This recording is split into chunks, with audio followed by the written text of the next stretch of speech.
Shalom à tous et bienvenue dans la Troisième Alliance TV. Alors aujourd'hui, nous parlerons bien sûr du retour du Christ. L'avènement du Christ en réalité est un moment tant attendu par les élus, par les croyants. Et cette attente déclenche bien sûr une série d'accomplissements des prophéties données par le Christ. Alors en réalité, mes bien-aimés, le Christ nous enseigne dans les Écritures en disant: prenez garde que personne ne vous séduise, car plusieurs viendront sous mon nom disant je suis le Christ. Et ils séduiront beaucoup de gens. Alors cette prophétie étant donnée par le Christ doit exactement s'accomplir, car toute prophétie est en réalité l'annonce de ce qui doit arriver en avant. Alors chers téléspectateurs, Troa, Christ déjà sur terre. Et on nous dit qu'il est l'incarnation du Christ lui-même, le Fils de Dieu, dans le corps d'une femme. Alors, nous revenons également bien sûr au Gabon. Au Gabon, nous avons également bien sûr des personnes, disciples bien sûr, qui nous annoncent que le Christ s'est incarné dans le corps d'un homme bien sûr au Gabon. Alors après bien sûr notre parcours au Gabon, nous revenons en Côte d'Ivoire. Également là, nous trouvons l'incarnation de Jésus-Christ, bien sûr, dans le corps d'une femme. Alors, mes bien-aimés, après avoir entendu parler, bien sûr, de l'incarnation de Jésus-Christ dans le corps de deux femmes et d'un homme, alors nous voyons, bien sûr, l'accomplissement de la prophétie donnée par le Christ lui-même. Il disait: prenez garde que personne ne vous séduise, car plusieurs viendront sous mon nom et déclareront être le Christ. Et ils séduiront beaucoup de gens. Alors, mes bien-aimés, si nous analysons les Saintes Écritures, bien sûr, nous croyons au retour, à l'avènement du Christ. Mais nous allons voir en un premier lieu trois moments ou trois points essentiels, trois points incontournables, bien sûr, avant l'avènement du Christ. En réalité, si nous lisons les Saintes Écritures, sur la base des Saintes Écritures, nous verrons quels sont les points incontournables, bien sûr, qui vont précéder l'avènement du Christ. Alors, le Christ nous enseigne premièrement qu'après sa mort, son Père, le Maître éternel, le Tout-Puissant, doit venir sur terre exercer un jugement. Comme la prophétie le dit dans le livre de Malachie, le chapitre 3, le verset 5, il dit: et je m'approcherai de vous pour le jugement, et je me hâterai de témoigner contre vous. Alors, est-ce que le Christ a-t-il enseigné l'avènement de son Père sur la terre?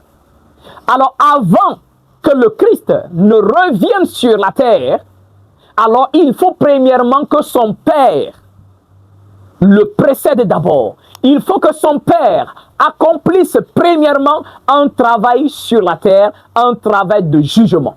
Sans l'avènement du Père sur terre pour accomplir le travail du jugement, alors comprenez que le Christ ne peut pas venir. Alors je vais prendre avec vous un passage très important, une parabole enseignée par le Christ lui-même. Nous partons sans plus tarder dans le livre de Marc, le chapitre 12, à partir du verset 1. Alors il est écrit: et le Christ se mit ensuite à leur parler en parabole. Un homme planta une vigne.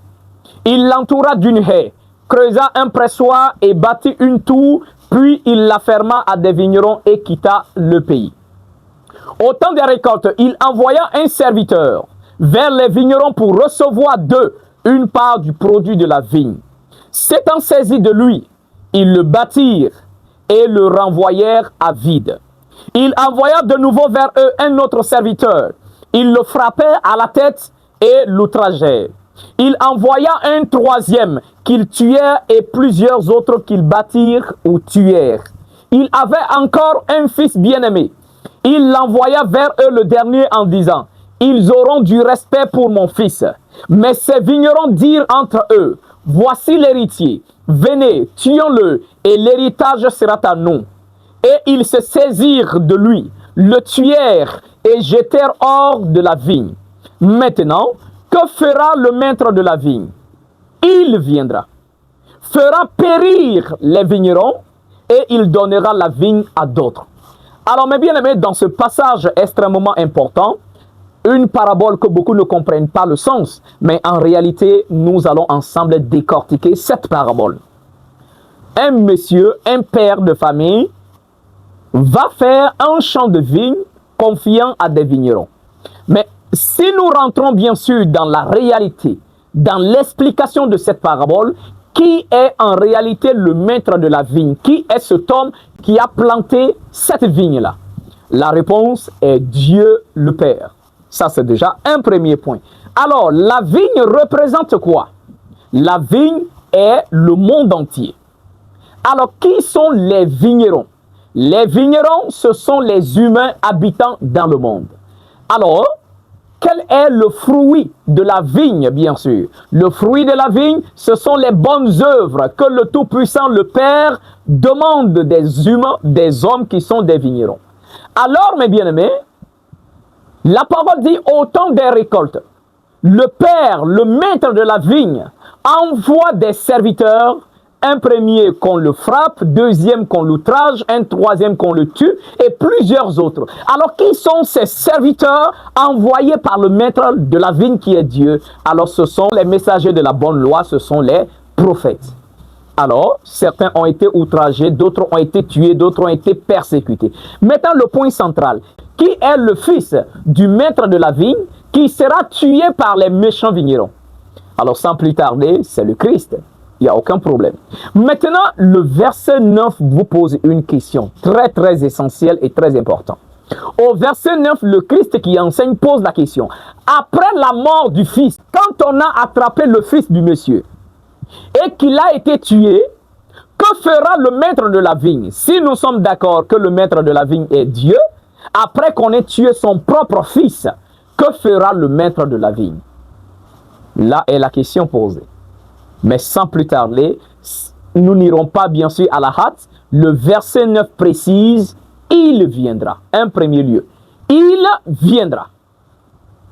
Ça, c'est le premier point. Il viendra. Il quittera le pays lointain où il était allé. Il se retournera bien sûr dans son champ de vigne. Et là, il jugera les vignerons. Il les châtiera. Il va récupérer la vigne de la main de ces méchants vignerons et il va donner la vigne à un nouveau peuple, bien sûr, qui pourront donner le fruit de la vigne en son temps. Cette parabole est extrêmement importante parce qu'il nous enseigne, et de la bouche du Christ lui-même, après sa mort, lui qui est le Fils, le maître de la vigne qui est le Père, doit venir.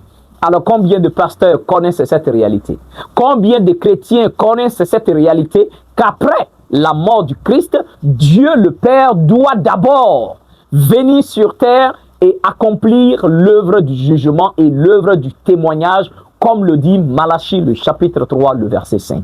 Voici le premier point incontournable, bien sûr, avant l'avènement du Christ. Alors, ceux-là qui disent que le Christ est déjà revenu, alors, dites-nous, en quelle période Dieu le Père a apparu sur terre, a exercé le jugement et un témoignage pour que son Fils revienne. Alors, deuxième point incontournable, bien sûr, en ce qui concerne le retour du Christ, nous lisons un passage des Saintes Écritures. 2 Thessaloniciens, le chapitre 2, à partir du verset 1. Il est écrit, « Par ce qui concerne l'avènement de notre Seigneur, Yahushua HaMashiach, que les chrétiens appellent Jésus-Christ, et notre réunion avec lui, nous vous prions, frères, de ne pas vous laisser ébranler facilement dans votre bon sens et de ne pas vous laisser troubler, soit par quelques inspirations, soit par quelques paroles ou par quelques lettres qu'on dirait venir de nous, comme si l'avènement du Seigneur était déjà là. » Le verset 3, écoutez attentivement.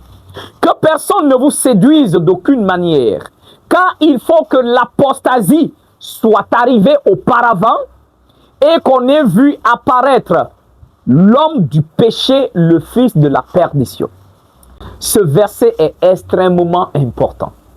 Il nous dit, avant l'avènement du Christ, il faut d'abord que l'apostasie ait lieu d'abord. Sans l'apostasie, le Christ ne peut pas venir. L'apostasie, c'est l'abandon de la foi. L'apostasie, c'est le fait que les hommes abandonnent Dieu et se tournent vers d'autres choses. Mais abandonner Dieu ne suffit pas de dire, ou ça ne veut pas dire Dieu, je ne veux plus de toi. Abandonner Dieu, c'est tout simplement abandonner sa parole, abandonner ses lois, ses commandements. Aussi simple que ça, comme il est dit dans le livre de 1 Jean, le chapitre 2, il nous dit, si quelqu'un dit qu'il connaît Dieu et qu'il est uni à Dieu sans garder ses commandements, la personne est un menteur et il n'y a pas de vérité en lui. Car si nous disons que nous connaissons Dieu, c'est que nous gardons ses commandements. Alors voici le seul moyen de rester attaché à Dieu, c'est rester attaché à ses commandements. Alors le verset dit, il faut que beaucoup abandonnent d'abord la loi de Dieu. Il faut que beaucoup abandonnent la voie du Seigneur, ses commandements. C'est ce qu'on appelle l'apostasie. Il faut qu'on voit cela. Deuxièmement, le verset dit, et qu'on ait vu apparaître l'homme du péché, le fils de la perdition. Troisième point clé. Troisième point incontournable. Avant que le Christ ne revienne sur terre, il faut qu'on ait vu d'abord l'Antichrist. C'est lui qui est appelé l'homme du péché. C'est l'Antichrist qui est appelé le fils de la perdition. Alors, tous ceux qui vous disent le Christ est revenu, alors la question qu'on va leur poser est de savoir, est-ce que l'Antichrist est venu? Est-ce que l'Antichrist a fini d'accomplir sa mission? Parce que c'est l'avènement du Christ qui détruira l'Antichrist. Alors, voici cette réalité. Alors, mes bien-aimés, ce passage est clair. Nous continuons bien sûr à descendre au verset 7. 2 Thessaloniciens, le chapitre 2, le verset 7. Car le mystère de l'iniquité agit déjà. Il faut seulement que celui qui le retient encore ait disparu. Alors apparaîtra l'impie. Alors vous avez compris, apparaîtra l'impie. Que le Seigneur, Yahusha, détruira par le souffle de sa bouche et qu'il anéantira par l'éclat de son avènement. Donc le verset dit, quand le Christ reviendra, alors il détruira l'homme du péché, l'impie, le fils de la perdition, par l'éclat de son avènement. Parce qu'il faut que d'abord, l'Antichrist apparaisse avant le vrai Christ.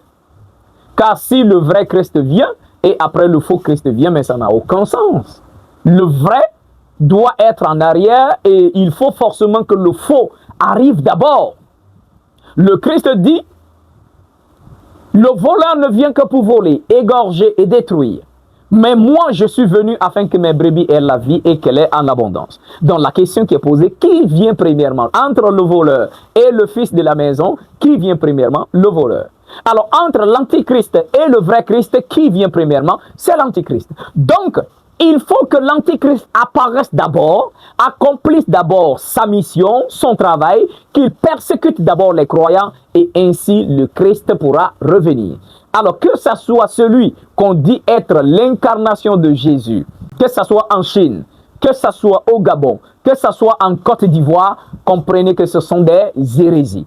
Parce que avant que le Christ n'apparaisse sur terre, premièrement, il faut que son Père apparaisse bien sûr pour exercer un jugement et un témoignage sur terre. Il faut qu'il vienne châtier les méchants vignerons à qui il avait confié sa vigne. Et deuxièmement, il faut qu'il y ait l'apostasie. Beaucoup vont bien sûr, et l'apostasie sera déclenchée bien sûr par le fait que quand l'Éternel, le Père, apparaîtra sur terre pour son jugement, apparaîtra sur terre pour son témoignage, beaucoup vont l'abandonner en abandonnant la loi du Seigneur. Ça, c'est l'apostasie. Et troisièmement, il faut que l'Antichrist apparaisse d'abord. Voici les 3 points essentiels, les 3 points incontournables, bien sûr, qui nous permettent de comprendre l'avènement du Christ. Alors, ne vous laissez pas séduire, berner, tromper par ceux qui ont des illusions, par ceux qui ont la maladie de vision, qui viennent vous raconter que le Christ est déjà venu, ce qui est un véritable mensonge. Alors, sur ça, je vous dis shalom.